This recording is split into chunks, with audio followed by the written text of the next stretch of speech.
welcome to So Many Books. Today's guests are Gwendolyn Beck and Kathleen Pickering, who have written this book, Flirting with Finance, which is a nonfiction book about finances for women, but it's cleverly disguised as a romance novel. Welcome, Kathleen and Gwen. Thanks for coming. I'm fascinated with this. I just read this, and I love it because I guess I'm probably very typical that I was taught absolutely nothing whatsoever about finance as a young girl.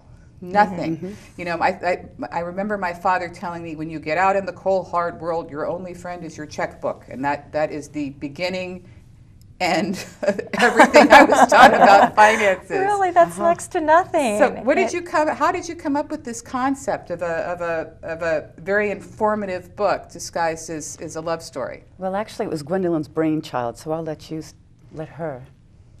What happened is that I started my career at Credit Suisse First Boston on the bond trading floor, and then I moved to Morgan Stanley, and I ended up in equities, which are stocks, and a lot in the IPO world. Mm-hmm. And then I left there after 9/11 and I went to work for Wachovia.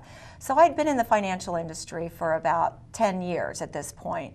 And what happened at Wachovia is that I had never been in a situation where people could just walk into my office.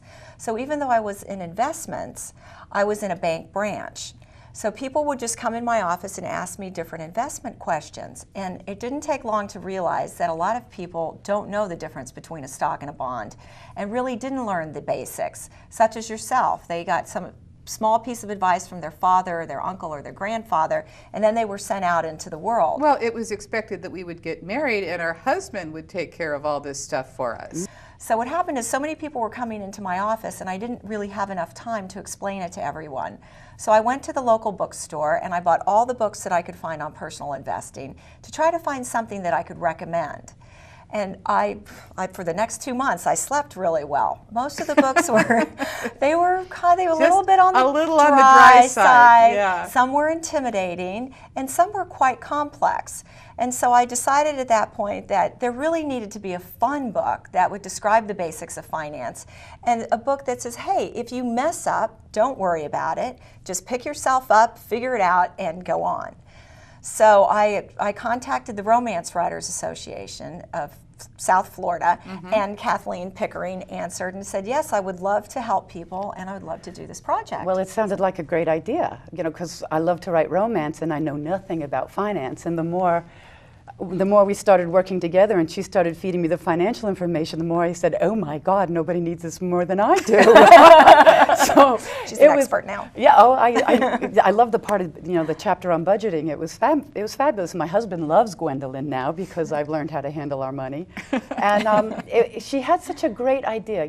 She mentioned that a lot of the women she worked with would come to her with these situations, and they sounded like a great theme for a romance story. Well, they are. I mean, I just read this, and we follow this young woman through her college career, and from simple things like going into a bank, and you go into a bank and you say, I want to open a checking account, and they say, what kind? And they pull out this laundry list of 37 kinds of checking accounts. I love her answer. They said, what kind of checking account do you want? She goes, well, the kind where you get checks. And it's like, there's a little more to it than that. So from things as simple as that to then she, getting her first apartment and getting her first job and making decisions about her 401k and changing jobs and making decision about rolling it over. But then there's like one chapter here about what happens when you lose your wallet.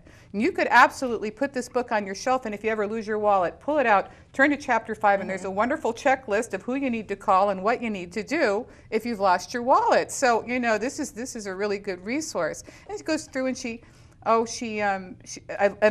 this is the boyfriend there is working at Credit Suisse, and he's a bond trader, and she doesn't know what he does, and she keeps like giving him sympathy because it was a bad day in the stock market. He's like, I don't have anything to do with stocks. That's right. Well, that is a true story, and that comes from my father. My father and I were very close, and I would go to visit him on the weekends, and he would say, oh, I saw the stock market. He'd say the market. I saw the market went up 175 points. And I would say, Dad, I work in bonds, not in stocks. And it was funny because he kept asking me the same question, and it was my father. So finally, I would just say, yeah, I guess so. He never had any idea. But It's different. I don't think there's a bond trader on the planet that's going to break up with his 24-year-old gorgeous girlfriend because she doesn't know the difference between a stock and a bond. But it makes for good reading. And how do you get a young woman or a young man interested in the difference between a stock and a bond? I mean, it's a very difficult thing to do. So if their significant other is doing that, then they're going to take some interest and they go, well, wait a minute, maybe I'm going to lose my true love because I don't understand what they do. Well, also, she has issues because she can't afford to buy designer shoes, which is something I can relate to. When you cannot afford to buy your designer shoes, it is a very sad thing indeed.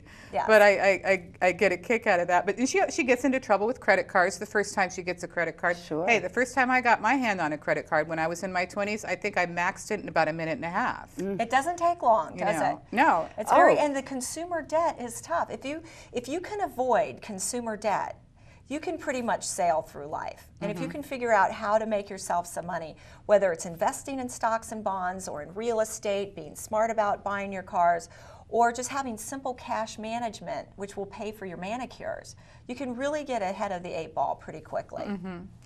And the fun part is that Samantha is such an interesting character because we do take her through the different steps from leaving college to starting her job to falling in love to buying her first property. And we see all, while we get totally involved in her love life and her and what's happening with her intertwining with her family, we also see the mistakes she makes with finance and the things she learns along the way. So it's a great way to learn your finance while you're having a fun read. I may not know a single person that has had everything that happened to Samantha happen to them. Sort of but almost every woman I know has had 1 or 2 of these things happen to her. That she, marries a guy who she doesn't find out anything about his finances and finds out afterwards he's been lying about everything. He's got rotten credit. He, steals all their money and leaves her with a big mess to clean up. And I know a bunch of men and women who have done that. Sure. Absolutely. And then she's living in her condo and it goes in her apartment and it goes co-op and she's got to make decisions about buying it. That happened to me when I was living in Miami. The apartment building that I was living in went co-op and suddenly it was like, is this a good deal? Should I buy it?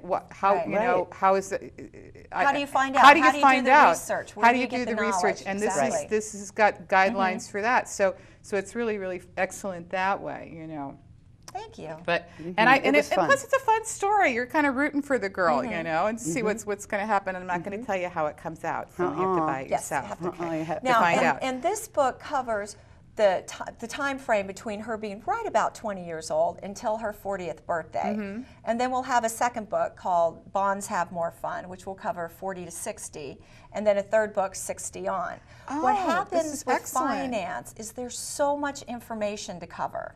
Yeah, it would be an epic if you tried to do the whole lifetime. It would be 1,000 pages long, and there really is so much that needs to be covered. When I was studying for my licenses, a friend of a friend came over to take me out to dinner, and I had a townhouse at the time, so I'm upstairs finishing getting ready, and all my books are on the dining room table. So when I came downstairs, he'd taken all of my books, and he stacked them one on top of each other. And he said to me, stand next to your books. So I stood next to the books. He said, I can't date you. And I said, why not? He said, because your books are taller than you. You're going to be terribly boring. The thing is, the studying and the amount of information that the financial advisor has to know is staggering.